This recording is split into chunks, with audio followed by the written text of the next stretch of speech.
আমাদের দেশ স্বাধীন হয় একবারই, এখন ঠিক আছে। আমাদের কিন্তু এমন দুর্ভাগ্য, we want to Indian domination. India আমাদেরকে মোটামুটি অগ্রসর দখল করে ফেলেছে। আমরা ইন্ডিয়ার অধীনে চলে গিয়েছি। ইন্ডিয়ার সম্পূর্ণ কন্ট্রোল করতো, হাসিনাকে সম্পূর্ণ ইন্ডিয়ান কন্ট্রোল করেছে এবং হাসিনা ক্ষমতা আনছে ইন্ডিয়া, হাসিনা ক্ষমতা রাখছে ইন্ডিয়ায়, এবং সেখানে জনগণের কোনো সম্পৃক্ততা নাই। যত ভোট হয়েছে সব ভোট ইন্ডিয়া কন্ট্রোল করেছে। আমাদের ব্যবসা বাণিজ্য থেকে আরম্ভ সব ইন্ডিয়া কন্ট্রোল করে। আমাদের বহির্বিশ্বাসে কোন দেশে কী করবো সবই ইন্ডিয়া কন্ট্রোল করে। সুতরাং we lost our independence to India.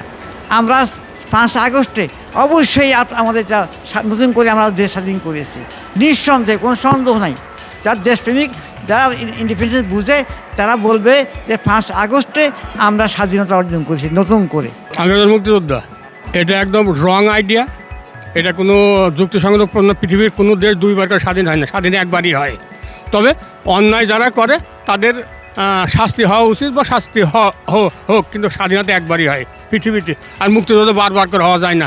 আমি মনে করি স্বাধীনতা 1971 সালে যা স্বাধীন হয়েছে, এখন বর্তমান যেটা হয়েছে সেটা একটা সরকার পরিবর্তন হয়েছে।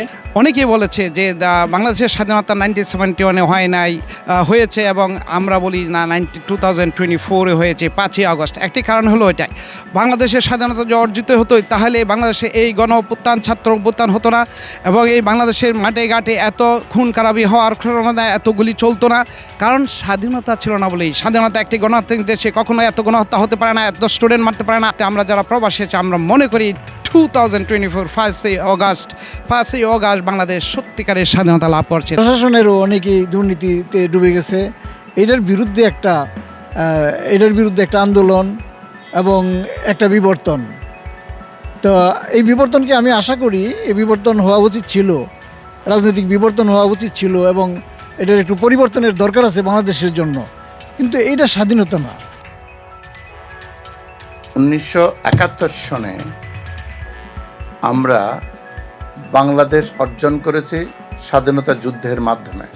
এই স্বাধীনতা আমাদের পূর্ণাঙ্গতা পায়নি ভারতীয় সেনাবাহিনীর হস্তক্ষেপ, ভারতীয় রাজনীতি এবং ভারত রাষ্ট্রের বাংলাদেশকে উপনিবেশ করার কারণে। দীর্ঘ 52টা বছর ধরে এভাবে সেভাবে আন্দোলন সংগ্রাম আমরা করে চলেছি। করতে করতে এখন এসে 2024-এ 5ই আগস্ট আমরা আমাদের স্বাধীনতার পূর্ণাঙ্গতা অর্জন করেছি।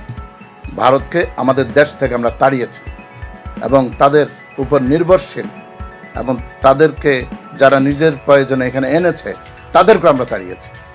কাজে এটি আমাদের দ্বিতীয় স্বাধীনতা নয়, এটা হচ্ছে স্বাধীনতার পূর্ণাঙ্গতা অর্জন।